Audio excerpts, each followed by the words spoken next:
Yeah, then another topic I've been asked to speak on is about Tribhuvanath Prabhu, who you've probably never heard of. And probably if there's not some endeavor made to remember him, then he won't be remembered.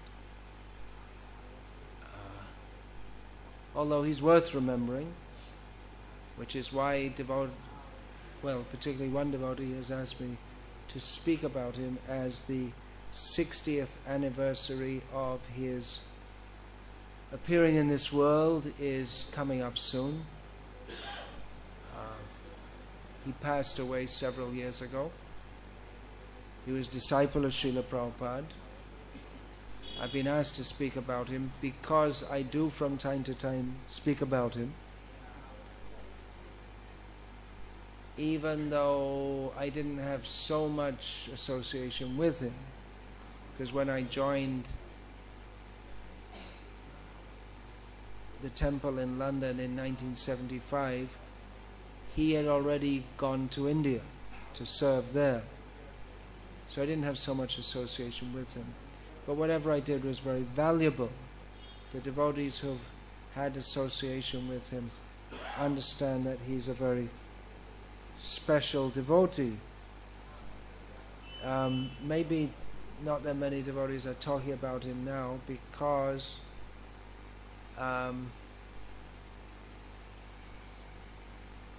he was in the temples in the early days, and many of the older devotees have passed away, either literally, or they've left their body, or they've passed out of they're not seen much around the temples or the official institution, or that is ISKCON today.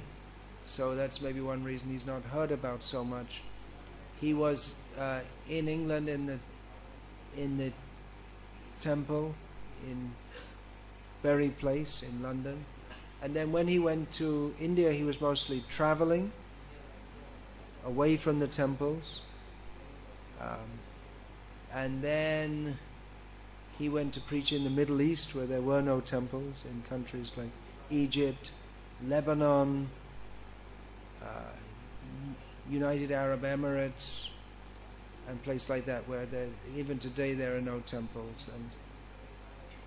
And Lebanon, it's a pretty dangerous place to preach. He was, at one time he spent a few weeks in a prison there, prison cell, not an official prison, it's one of the groups, and from time, crowded with several other people, and from time to time some of the people would get called out and they wouldn't come back, and you don't know if they'd been shot or they'd been released or whatever. So at any time they just could be called out and shot. So this kind of thing was going. Devotees were distributing Prabhupada's Bhagavad Gita in Arabic and in Lebanon, and one time in one village some local men came and had them dig some pits, means their own graves, and lined them up, pointed the guns at them, and then the local mullah told them, okay, let them go, but don't distribute those books anymore. Next time you're going in those holes. So that was the kind, you can imagine distributing Prabhupada's books in Lebanon and other Arabic countries. It's dangerous, but that's the kind of thing he liked to do. And then he vanished for some time. Means he was just, devotees had no idea what happened to him. Mostly he was out of contact anyway with devotees because he was traveling in those countries. And in those days there was no email and all these things. So he wasn't much in contact. And then he was just unheard of for some time. So devotees didn't know if he died or whatever. But apparently, yeah, well, he did. He married some non-devotee. And after some time he thought, well, I've had enough of this. And he told me, I never had any disagreement with my wife. She was a nice woman, but I thought it's time for me to get back to serving Prabhupada's mission. So he just turned up in England, and then in England and Ireland he was doing mostly festivals. And he took his festival party out to Africa, so he mostly wasn't in the temples either. So mostly who remembers him nowadays are who's left over from his festival crew.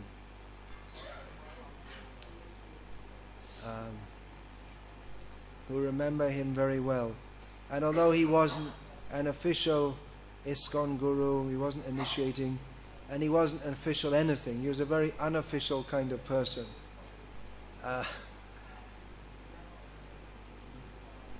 There are several devotees who keep his photo on their altar, because he was actually guru to them. In the festival party, he lived with the devotee, he was with them, guiding them at every moment, and again in a very unofficial way. And the reason that those who loved him, one reason was he was very unofficial, informal. Even though he was much senior, he didn't act senior.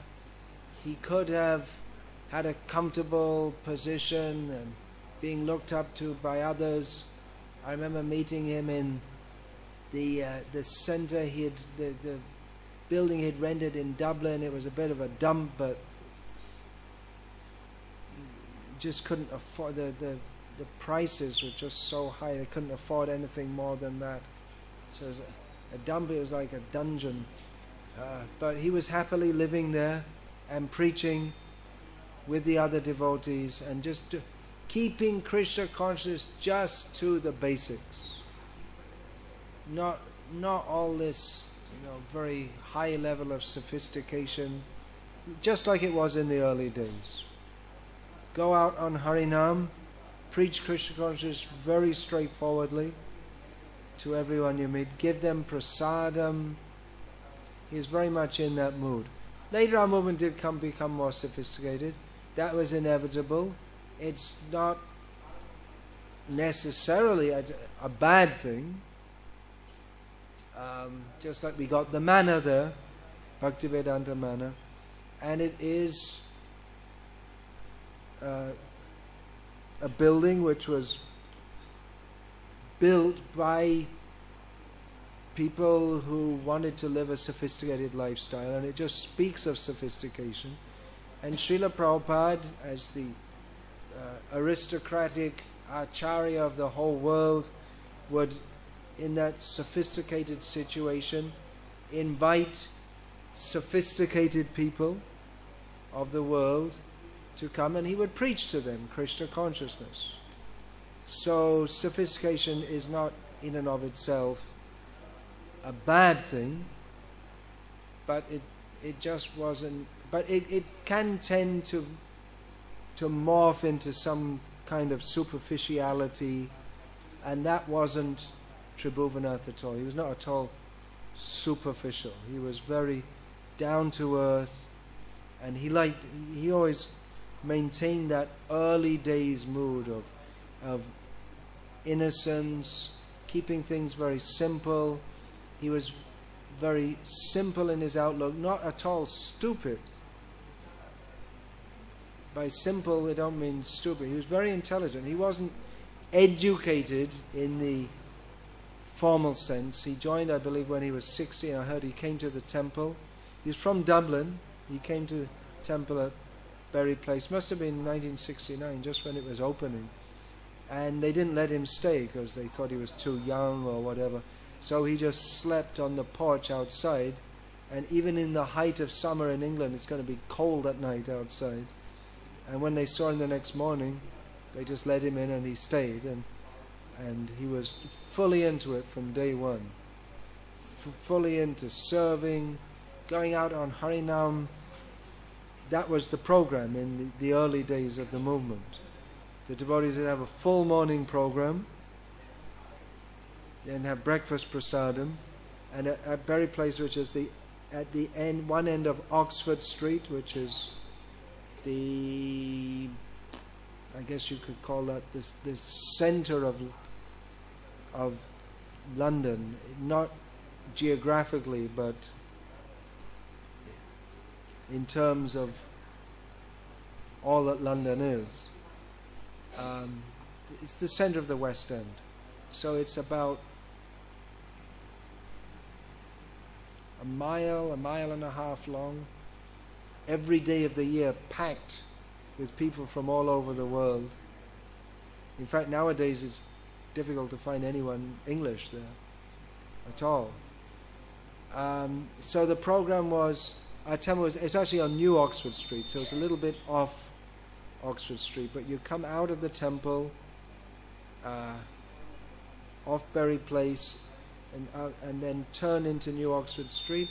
You go a little distance, cross at the crossing with Tottenham Court Road and Charing Cross Road, then you'll be on Oxford Street.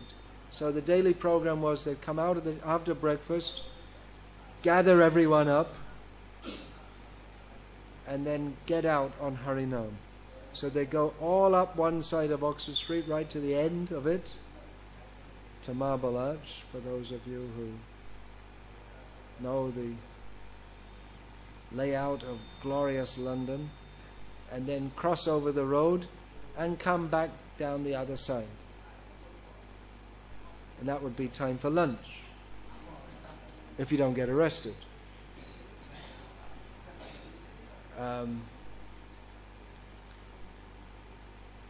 Which was always a possibility for the crime of chanting Hare Krishna.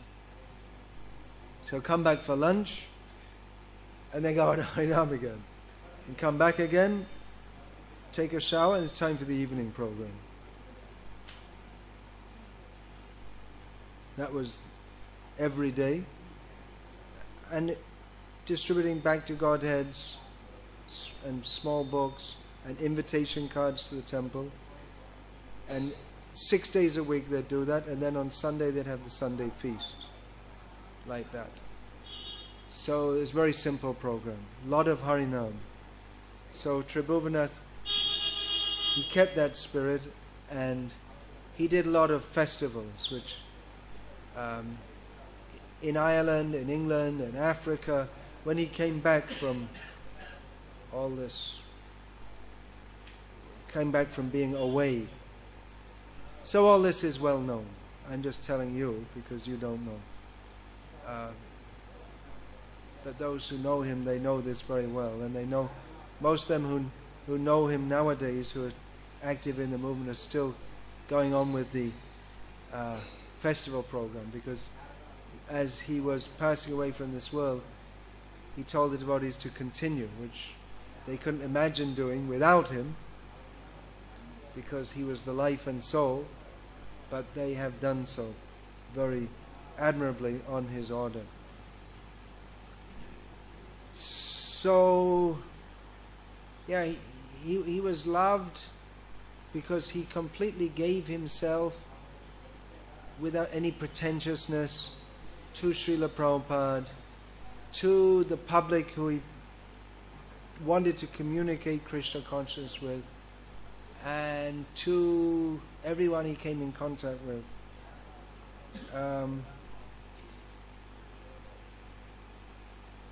He wasn't much concerned, as I say, with formalities. He was. If you really want to get memories of him, because I don't have that many, I didn't meet him that many times. I heard a lot about him when I joined in England from the devotees who had joined before me. But if you really want to get a lot of memories about him, there were two devotees who, well, especially Vishnu Dut from Israel. I haven't seen or heard of him for years. He was with him in India, and it was just those two were traveling all over North India, especially came to Gujarat a lot. And Padmapani, I believe, joined him in India, and then those three were together. Padmapani's from Canada. So they were just living together very close in the Middle East. And Mahakratu was also there, I believe, in the Middle East with him. And all the early days devotees, Rancha, Parth. Oh, there are so many early days devotees who joined in England. They would know much better. Balabhadra, he was another down-to-earth character.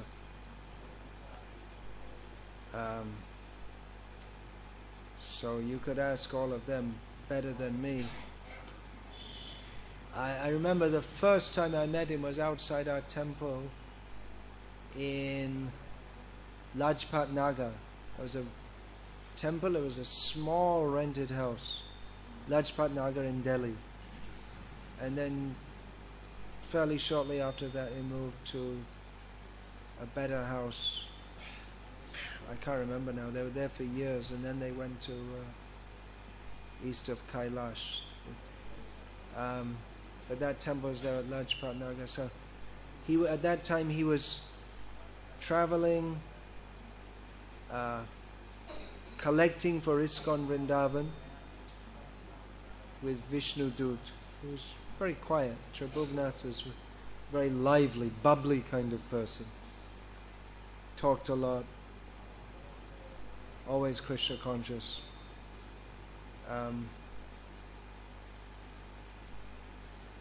So he was saying that I'm doing this as a duty, collecting, but most of the devotees there are just eating and sleeping, but still. This was after, but yeah, might have been because I came to India. No, it was just before Prabhupada passed away. Yeah, that was August and September 1977. So he asked me if I wanted to join him, and I did, but I felt I was obliged to be with ISKCON Delhi, because due to health problems they had, one devotee who was collecting them had helped to pay my fare, because due to health problems I wasn't able to collect my full fare to go from England to India, which is why I went to India, because of the cold there. Even though it was the summer, my body wasn't functioning properly. So I felt I was obliged. Really, my life would have been very different if I'd have joined him. Then shortly after that, actually, he was discouraged, because when he went back to Vrindavan, he saw a lot of devotees were just doing a lot of sleeping. That was also because devotees used to get sick a lot. So shortly after that he went to the Middle East, and definitely my life would have been very different if I'd have been with him. But anyway, Krishna had his plans for him and for me and for all of us. So one thing he said stuck in my mind. He said he was traveling Gujarat, collecting, making life members, and he said that practically they never saw any women. This was Gujarat in the 1970s, in the rural areas. That you see that they wouldn't come out on the street, and if you go in a house, they just vanish. They'd have their own, they'd go inside, they'd just be gone. And they might come out to bring some, a young girl might come out to bring some water, and then they'd go again. You wouldn't see them at all. That was Saurashtra, He was traveling mostly. So people were very traditional. Well, times have changed.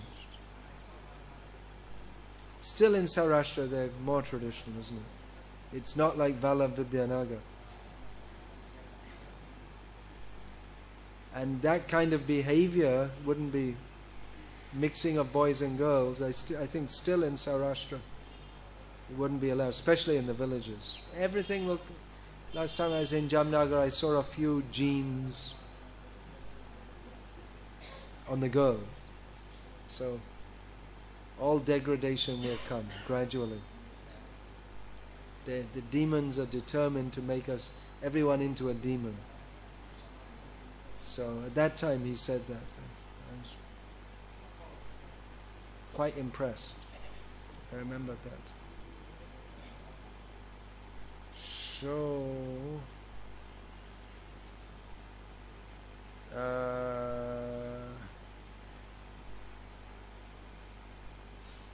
yeah, I remember also that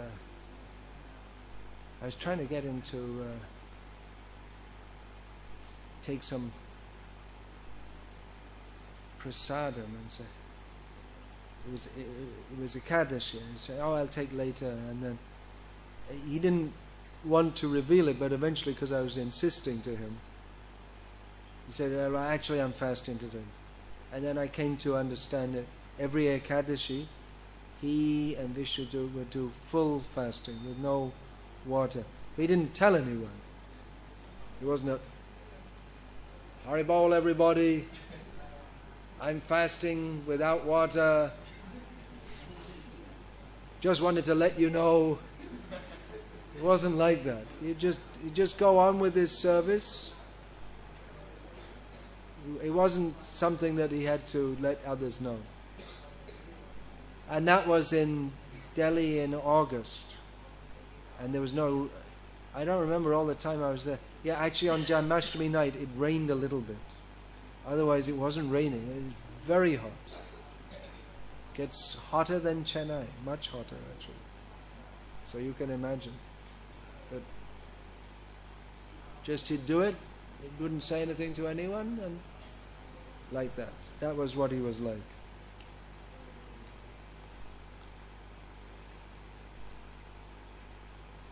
Another thing, I don't think he told me, but I think Mahakratu told me that he had told him one time he was traveling in the Middle East and he ran out of money or something, and he went to in some remote place, and this was in Dubai, he told, or somewhere, one of those places, and just said, "Look, I don't have any money. Could I borrow $100?" And guy just pulled out the money and gave it to him, because for just the anecdote that people just had so much money at that time that for them to just give $100 wasn't a big thing. $100 was a lot more in those days than it is now. It's in money terms of money value. So he came back with a bang. He started his festival programs. I met him in London. Now the temple is in Soho Street. And I just mentioned something to him which was telling me he was collecting for his festival program. Then I mentioned something like I suggested he meet the Tamil president or what, I can't remember exactly. He said, "Well, no, I can't. It's better I don't meet," because I said, "Why?" And he said, "Well, actually, I'm not in good books with them," because he'd just got a few devotees. There'd be typically the ones who couldn't fit in well with the leadership, or they were considered not very good devotees or whatever. They were the kind he would just gather them up, inspire them, and they'd collect some Lakshmi and he'd start the festival program. He didn't wait to get permission. He'd just do it. That's what he was like. And so the leadership didn't like him much. He was considered a disturbance. Although, if you're collecting in London with millions of people and billions of pounds floating around. It really, if someone's collecting some funds, it really doesn't make that much difference. But it wasn't much appreciated that he was independent. He was very independent by nature, which wasn't appreciated. In organizations, having a very independent spirit isn't much appreciated, which means that just being humdrum and doing what you're told and not having an adventurous spirit, the spirit of getting out and doing something for Krishna is not much encouraged. It's more like, well, okay, you just do what I say, and if you do that, that's very good. But that was never Tribhuvanath. So he was just doing that, and he was never much appreciated by the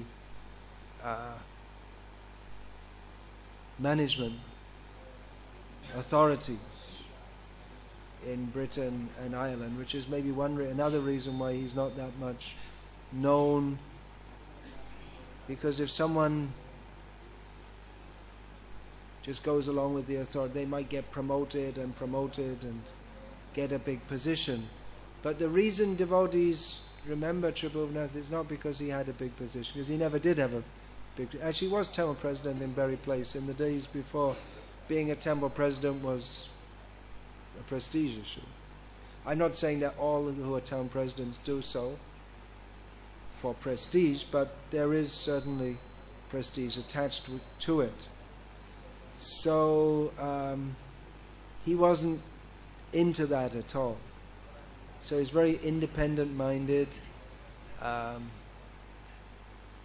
He ruffled a few feathers there in the management, but he did what he had to do in Prabhupada's service, and he was organizing festivals, always very straightforward.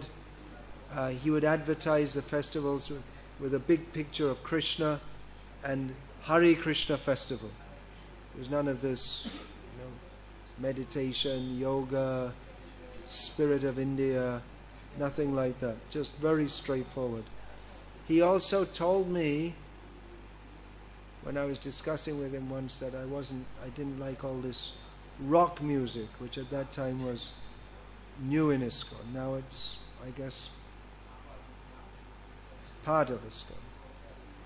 But he said that in all the festivals that he did, he'd never used anything except traditional instruments, except, he said, sometimes he would use a bass guitar to add body. If you know what we're talking about musically, it gives some body. He said sometimes he would. Otherwise it was mridangas, kartals, gongs, and what they call in English wampas, or in Bengali jaja. That's all. And he would chant Hare Krishna. He would chant on and on and on, day and night. The festival, usually when he met Tribhuvanath, he would talk like this, because he was just getting his voice back from losing it again, because he would chant all night at these festivals. He told me that's all you can do at these festivals. You see, apart from doing our own festivals where he would do that, he would organize. You go in some town, and the devotees do Harinam for a week before, and they put up posters and they hand out flyers, and then at the end they have a 1 or 2 day festival. But apart from that, they'd go to different festivals organized by various groups. And at the festival in Ireland especially, almost everyone would be drunk, especially at night. That's Ireland.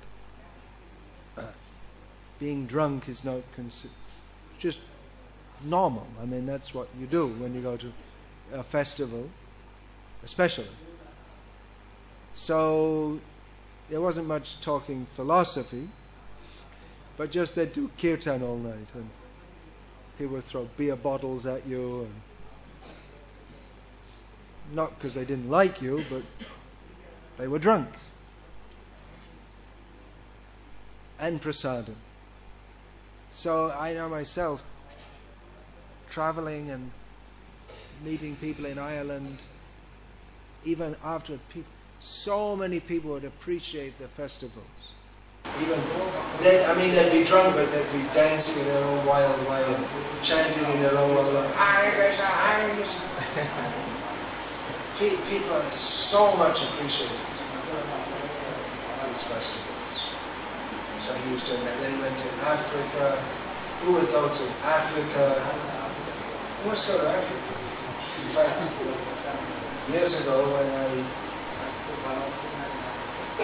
suggested something to the GBC which they didn't like, but later on I was just warning that if they continued doing what they were doing, that it would be a huge problem for the movement. At the time they didn't like it. Well, there was a few leaders especially, but later what I warned happened. And anyway, at the time, they wanted to punish me by sending me to Africa.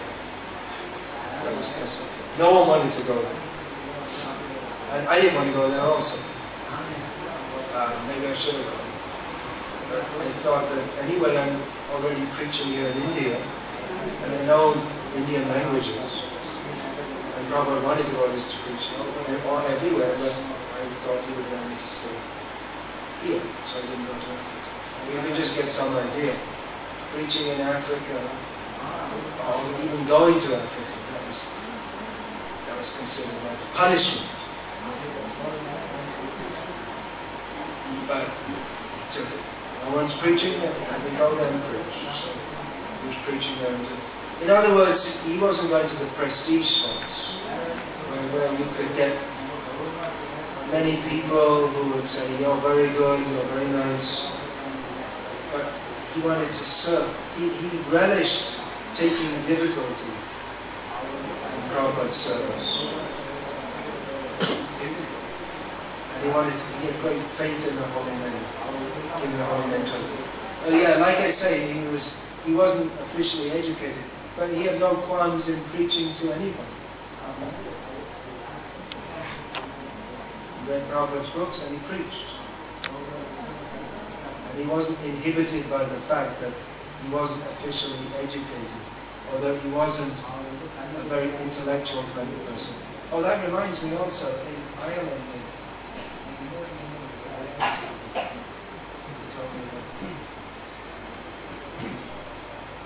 some devotees have been complaining that his lectures were too basic. So that's what I heard. I'm just saying what I heard from Prabhupada. What's wrong with that?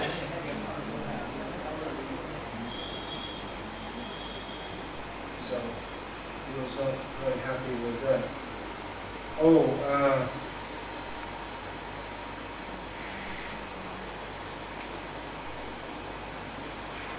Yeah, he invited me to Africa also. And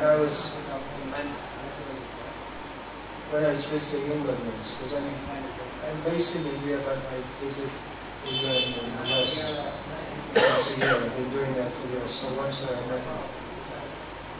And I was talking to him. He was telling me I'm preaching in Africa.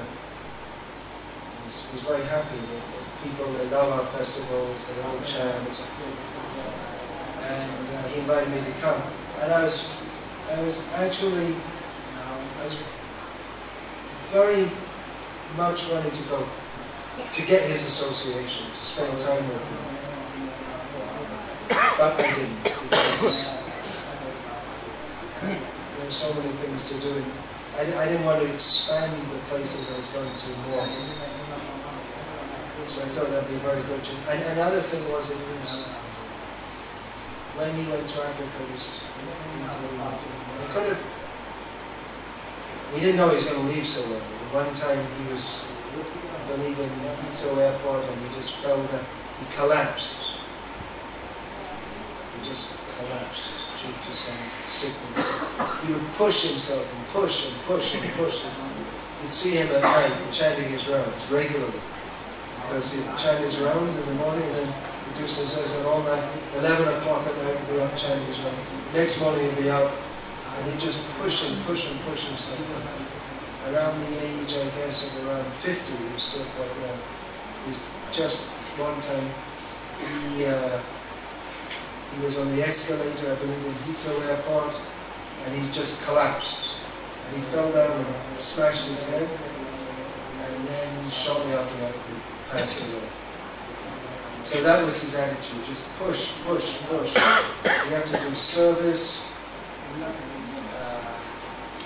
He didn't like to waste any time. He just used all his time. He didn't care for his health. And that was his whole attitude. Yeah, he was telling about Africa. He said, Ireland's a bit of a small place for me. I need a bigger field. Because Ireland, with the whole population, both north and south, it's only about 4 million. So, one thing I know, in that cellar in Dublin, which was their centre, he showed me a magazine, 2 photos of one of the most photographed women of the 20th century. She was very, very beautiful. Her name was and is, I think yes, she died yet, Brigitte Bardot, a French film star. Very beautiful woman. So you may ask, well, why is he showing me a photo of a beautiful woman? So there's a photo of her face. Very beautiful. But that was her about 30 years before. And it showed a photo of her today, which was then, which was 15 years ago. And the same face, you could completely covered with wrinkles. So it was instruction. A very beautiful face, the same face, some years later, had become, what was so attractive had become very ugly. So I just remember these shows. It was from some Kami magazine.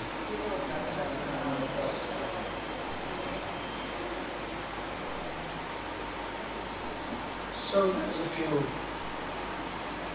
memories of Tribhuvanatha. So now you've heard about it. Now you become purified. Now I become purified.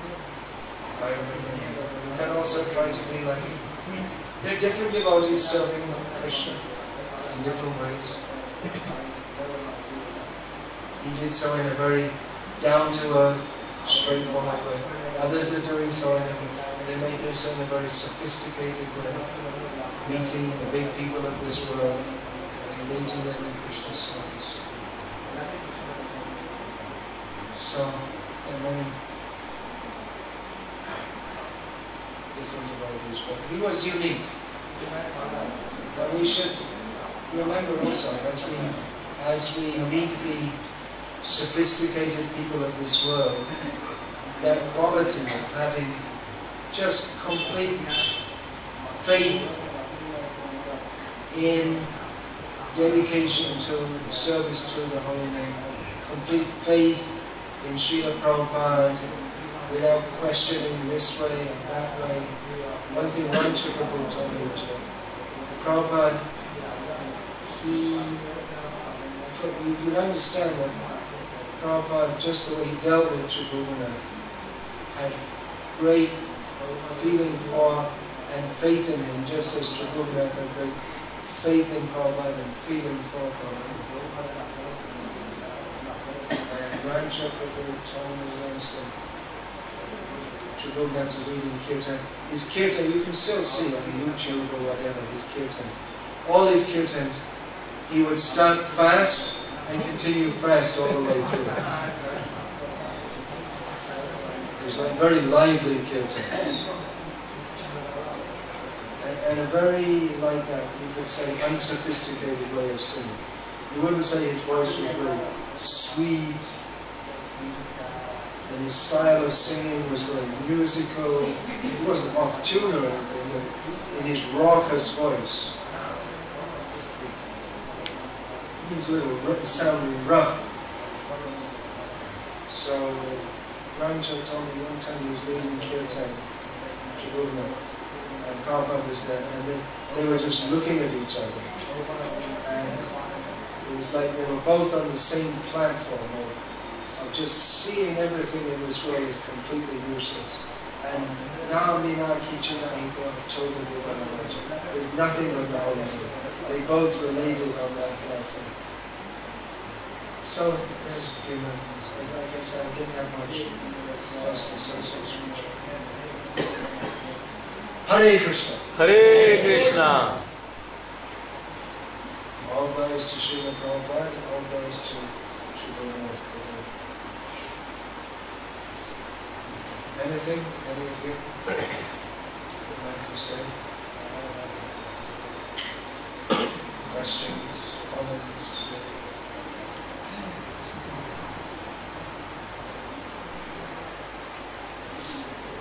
No? Alright, Hare Krishna. Not much philosophy today, but philosophy in action. Devotees.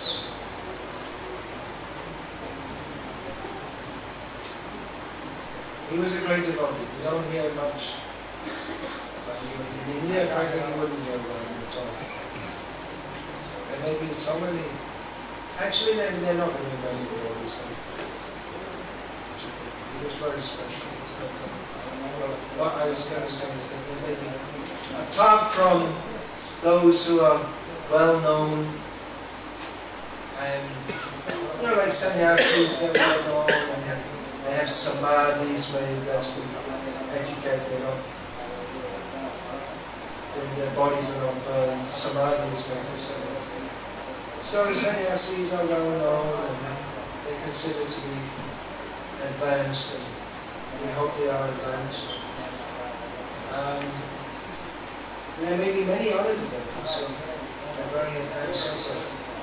Recently one of my disciples passed away, Rishabhanu Tanya in Russia. And the devotees who knew her, they knew that she was very special.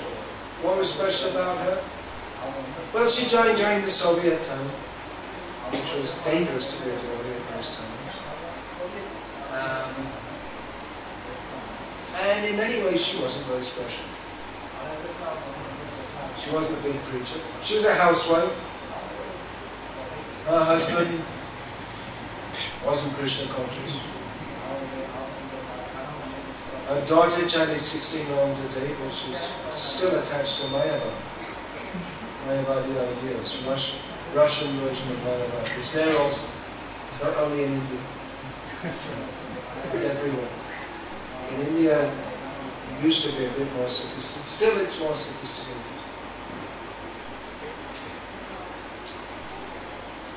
Not much. No, actually nowadays. Little bit more sophisticated. But there was something special about her also. It's all the devotees knew to her. Her dedication, her faith in Krishna, the Holy Name, her simplicity. She was a real role model for the younger women joining and being housewives. Very simple, very fixed in Krishna consciousness. So there may be many great devotees. She thought of me as her shelter and her guide, but I can say I'm very fortunate by the grace of Srila Prabhupada to have a disciple of that caliber. It's my good fortune.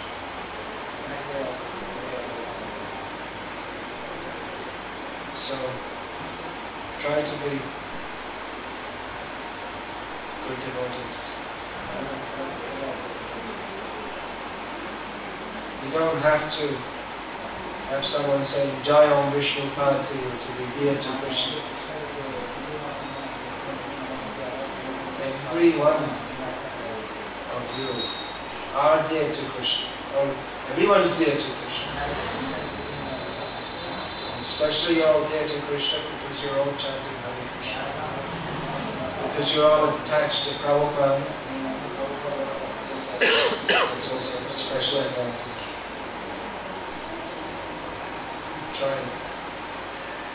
Try to follow in the footsteps of great devotees.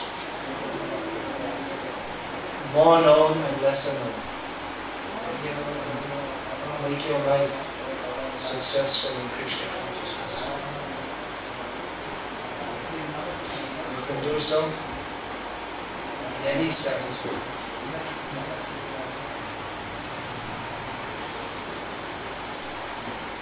Here in India, the women still didn't get their full liberation like in the West.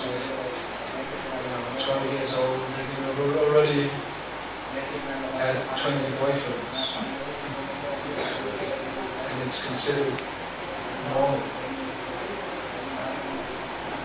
At the age of 15, they could already have a few abortions. Well then, maybe, it's coming more and more, unfortunately. But generally, among devotees especially,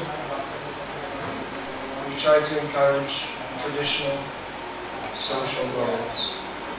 So don't think that you're going to be anything, that you're not going to be recognized as a big leader. Don't think that you have any less opportunity to be Krishna conscious. You can be a great devotee. If you love Krishna, Krishna loves you. That is the complete perfection.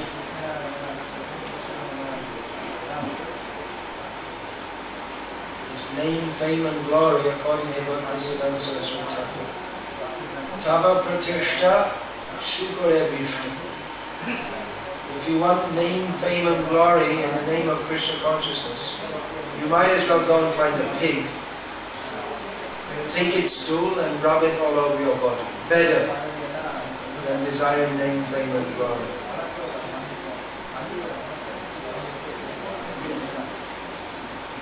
So, Hare Krishna. Hare Krishna.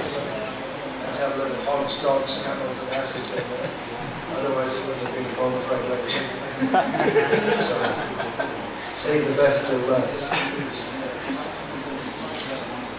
Hare Krishna. All glories to Srila Prabhupada. All glories to all the sanctifications. All glories to Prabhu Vishadhani, Tanya Mataji. Hare Krishna. Hare Krishna. So, who gave all these garlands? One Mataji gave this garland, she's still here. Telugu translation? You're doing Telugu translation, was it? Yeah? We have a new book in Telugu here.